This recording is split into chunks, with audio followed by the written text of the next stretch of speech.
আপনারা যারা আছেন এখানে মনোযোগ সহকারে আলোচনা শ্রবণ করবেন, এটা আপনাদের কাছে আমার বিনীত অনুরোধ। বেরাদারানে মিল্লাত, আপনাদেরকে একটা জিজ্ঞাসা করব, উত্তর দেবেন। আল্লাহ রাব্বুল আলামিনের সৃষ্টি দুনিয়াতে গণনার শেষ নাই, আছে নাকি? কথা বলেন। আমরা কথার কথা শুনি যে আল্লাহর সৃষ্টি হচ্ছে 18,000, এ কথা আপনারা শুনেছেন, কিন্তু এ কথার কোনো প্রমাণ নেই। আল্লাহর সৃষ্টির শেষ নেই। দুনিয়ার উপরে, দুনিয়ার নিচে, আসমানের উপরে আল্লাহর যত সৃষ্টি আছে, বলেন তো এই সৃষ্টির মধ্যে সর্বশ্রেষ্ঠ সৃষ্টি কারা বা কোনটা? একটু জোরে বলা যাবে? মানুষ। আমরা আশরাফুল মাখলুকাত। এখন বলেন যে আমরা আশরাফুল মাখলুকাত কেন, কিসের কারণে? আমরা আল্লাহর সৃষ্টির সর্বশ্রেষ্ঠ কেন? আল্লাহর সৃষ্টির তো শেষ নেই। আমাদের চাইতে অনেক শক্তিশালী আল্লাহর সৃষ্টি আছে, কিন্তু এর মধ্যে আমরা আশরাফুল মাখলুকাত কেন, কি কারণে? আপনার 3টা ছেলে আছে, এর মধ্যে আপনি বলছেন আমার কাছে মেজো ছেলেটা সবচাইতে ভালো। তাহলে মেজো ছেলেটা যে ভালো আপনার কাছে, এই ভালোর পিছনে কিছু গুণ থাকা লাগবে, তারপরে আপনার কাছে সে সর্বশ্রেষ্ঠ হবে। এখন আমরা যে আল্লাহর কাছে সর্বশ্রেষ্ঠ, এই কোন দিক দিয়ে? আপনি বলবেন যে মানুষ অনেক শক্তিশালী। জি না, মানুষের চাইতে অনেক শক্তিশালী প্রাণী আছে। একটা বাঘের গায়ে, একটা সিংহের গায়ে, একটা হাতির গায়ে, এমনকি আপনার বাড়ির যে গোয়ালে গরুটা আছে, ওটার সঙ্গে যদি আপনার শক্তির সঙ্গে তার বিবেচনা করেন, দেখবেন তার কাছে আপনার শক্তি 0। আপনি বলবেন যে না, মানুষ পানির উপরে সাঁতার কাটতে পারে। দেখেন সমুদ্রের মধ্যে কত প্রাণী আছে যারা শুধু সাঁতার কেটেই তাদের লাইফকে কাটিয়ে দেয়। তাহলে এদিক দিয়েও আপনি সর্বশ্রেষ্ঠ হতে পারছেন না। আপনি বলবেন যে মানুষ, এই মানুষের মেধা শক্তি অনেক। জি, এই কারণেই আমরা সর্বশ্রেষ্ঠ। আমাদের মেধার কারণে, আমাদের ইলিমের কারণে হচ্ছে আমরা সর্বশ্রেষ্ঠ। বেরাদারানে মিল্লাত, আল্লাহ রাব্বুল আলামিন আমাদেরকে দিয়েছেন ব্রেন, আর এই ব্রেন ধরন ক্ষমতা, এটার মাধ্যমে আমরা যেটাকে ধারণ করব তার নাম হচ্ছে ইলিম। আর এই ইলিমের কারণেই হচ্ছে আমরা সর্বশ্রেষ্ঠ। আর এই ইলিম অর্জন করা প্রত্যেকটা মানুষের জন্য, প্রত্যেকটা মুসলমানের জন্য অপরিহার্য। দেখেন আল্লাহ রাব্বুল আলামিন বলছেন ফাআলাম আন্নাহু লা ইলাহা ইল্লাল্লাহ। আল্লাহ রাব্বুল আলামিনকে আল্লাহ বলে বিশ্বাস করার আগে, ঈমানদার হওয়ার আগে, মুসলমান হওয়ার আগে আপনাকে ইলিম অর্জন করতে হবে, জানতে হবে।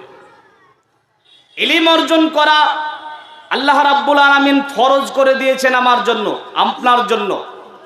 মুহাম্মদ সাল্লাল্লাহু আলাইহি সাল্লাম বলছেন তালাবুল ইলমি ফারিজাতুন আলা কুল্লি মুসলিমিন। ইলিম অর্জন করা প্রত্যেকটা মুসলমানের জন্য ফরজ ইবাদত। তাহলে ইলিম অর্জন করা এটা ফরজ ইবাদত। বেরাদারানে মিল্লাত, যেই ইলিমের কারণে আমরা সর্বশ্রেষ্ঠ, সেই ইলিম অর্জন করা একটা ইবাদত, এবং এই ইবাদতটা হচ্ছে ফরজ ইবাদত। চলেন, আজকে পৃথিবীর মাটিতে জাহালাতের কম নেই। সারা পৃথিবী আজকে জাহালাতে ভরপুর হয়ে গেছে। নিজের ব্যক্তিগত জীবনে, সামাজিক জীবনে, সাংসারিক জীবনে, রাষ্ট্রীয় জীবনে, সব জায়গাতে শুধু আপনি জাহালাত দেখতে পাবেন। পৃথিবীর মাটিতে যত জাহালাত আছে, এর মূল কারণ হচ্ছে ইলিম না থাকা। পৃথিবীর মাটিতে যত জাহালাত আছে, এর মূল কারণ হচ্ছে ইলিম না থাকা। জাহালাতের মূল কারণ ইলিম অর্জন না করা। আপনার চেহারার মধ্যে যতগুলা জাহালাত আছে, আপনার পরিবারে যতগুলা জাহালাত আছে, আপনার সমাজে যতগুলা জাহালাত আছে, সার্বিক বিবেচনা যদি আপনি করেন যে এই জাহালাত কেন, দেখবেন ইলম অর্জন না করা। আমি গত 1 মাস আগে স্টেট বাস ধরলাম বহরমপুর, যাব আমি দিনাজপুর। তা আমার পাশে একজন প্রফেসর বসে আছেন, তিনি বেতাই কলেজের প্রফেসর। আমার পাশে বসা, উনি আমার কাছ থেকে অনেক কিছু জানতে চাইলেন যে আপনি তো একজন আলেম মানুষ এবং বক্তা, আপনি বিভিন্ন জায়গায় ওয়াজ করেন, তা আমার কিছু জিজ্ঞাসা আছে আপনার কাছে। উনি একজন হিন্দু মানুষ এবং ইসলাম নিয়ে একটু গবেষণা করেন, পড়ালেখা করেন, কোরআন হাদিস একটু চর্চা করেন। তো উনি আমার কাছে কিছু জিজ্ঞাসাবাদ করার পরে এবারে আমি ওনার কাছে জিজ্ঞাসা করলাম। আমি ওনাকে জিজ্ঞাসা করলাম যে বলেন তো, এই যে পৃথিবীতে যত মুসলমান আছে, এই মুসলমানগুলা কিন্তু সন্ত্রাসী না। মুসলমান কখনো কারো সঙ্গে যেচে ঝামেলা ঝঞ্ঝাটে জড়াতে চায় না। তারপরেও আমাদের দেশ সহ সারা পৃথিবীতে মুসলমানদের পর এই রাগ, এই ক্ষোভ, এই হিংসা কেন বিধর্মীদের? তখন উনি আমাকে বলছিলেন যে আমি আমার কলেজে একজনকে চাকরি দেব, এই কারণে আমরা 3 জন, একজন মহিলা, মুসলিম মহিলা এর পরীক্ষা নিলাম, অনেকের নিলাম, কিন্তু তার মধ্যে একজন মুসলিম মহিলা ছিল। আমাদের পরীক্ষায় 3 জনেরই প্রশ্নের উত্তর সবচাইতে ভালো দিতে পারলো, কিন্তু আমার যারা সঙ্গে আরো 2 জন ছিল, তারা বলছে যে একজন মুসলমানকে চাকরি দেবেন। তখন আমি তাদেরকে বুঝালাম এবং সেই মেয়েটাকে চাকরি দিলাম।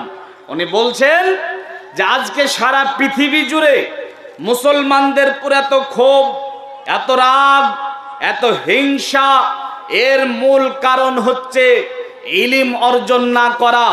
তিনি বলছেন আমি যতটুকু কোরআন হাদিস পড়ে দেখেছি, আমি যতটুকু রাসূলের জীবনী পড়ে দেখেছি, আমি যতটুকু ইসলাম সম্বন্ধে ইলম অর্জন করেছি, এই ইলম অর্জন যদি আমার মতো আর 5 জন হিন্দু ইলম অর্জন করত ইসলাম সম্বন্ধে, তাহলে মুসলমানদের প্রতি কারো কোনো হিংসা থাকতো না। সম্মানিত দিনী ভাই এবং বোনেরা, ইলম অর্জন শুধু মুসলমানকে করতে হবে এমনটা নয়, পৃথিবীর সকলের জন্য ইলম অর্জন করা অপরিহার্য। যদি আজকে আমার হিন্দু ভাইয়েরা ইলম অর্জন করত, মুসলমানদের প্রতি তাদের কোনো ক্ষোভ রাগ থাকতো না।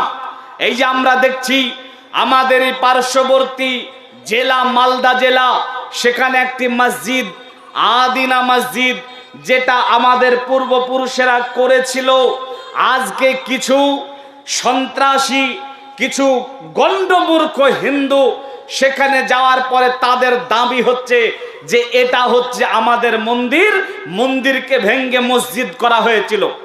বলেন তো এ জাহালাতের কারণ কি? ইলম অর্জন না করা। যদি তারা ইতিহাস পড়ে দেখতো যে এটা আসলে কি, যদি তারা ইতিহাসের ইলম অর্জন করত, এই মসজিদ সম্বন্ধে তারা কখনো এমন ধারণা করতে পারতো না। এবং এমন কুখ্যাত, যেখানে আমাদের রাজ্যে হিন্দু মুসলিম আমরা উভয় একই সঙ্গে বসবাস করি, আমাদের রাজ্যটা উত্তরপ্রদেশের মতো নয়, আমাদের রাজ্যটা মধ্যপ্রদেশের মতো নয়, আমাদের রাজ্যটা আপনার দিল্লির মতো নয়। এখানে আমরা শান্তশিষ্টভাবে বসবাস করছি। এখানে অশান্ত করার যে চেষ্টা করছে, যে পাইতারা করছে, এ জাহেল, এ ঠাকুর, এ যদি ইলম অর্জন করত যে আসলে এটা কি, তাহলে কখনো এমন কার্যক্রম করতে পারত না। আমাদের মনে হয়তো অনেক প্রশ্ন জাগতে পারে যে মসজিদ, তাহলে এখানে আবার মূর্তি কোথা থেকে এলো? মসজিদ তো আবার এখানে কোথা থেকে এই মূর্তিগুলা করা হলো? যে ইতিহাস আমাদেরকে পড়তে হবে। আমাদের মসজিদ আমাদেরই পূর্বপুরুষেরা করেছিল। এরপরে গণেশ নামক একজন রাজা সেটাকে দখল করে এবং মসজিদে সালাত আদায় করা সম্পূর্ণভাবে নিষেধ করে। সেই তখন এই মূর্তিগুলাকে খনন করা হয়েছে।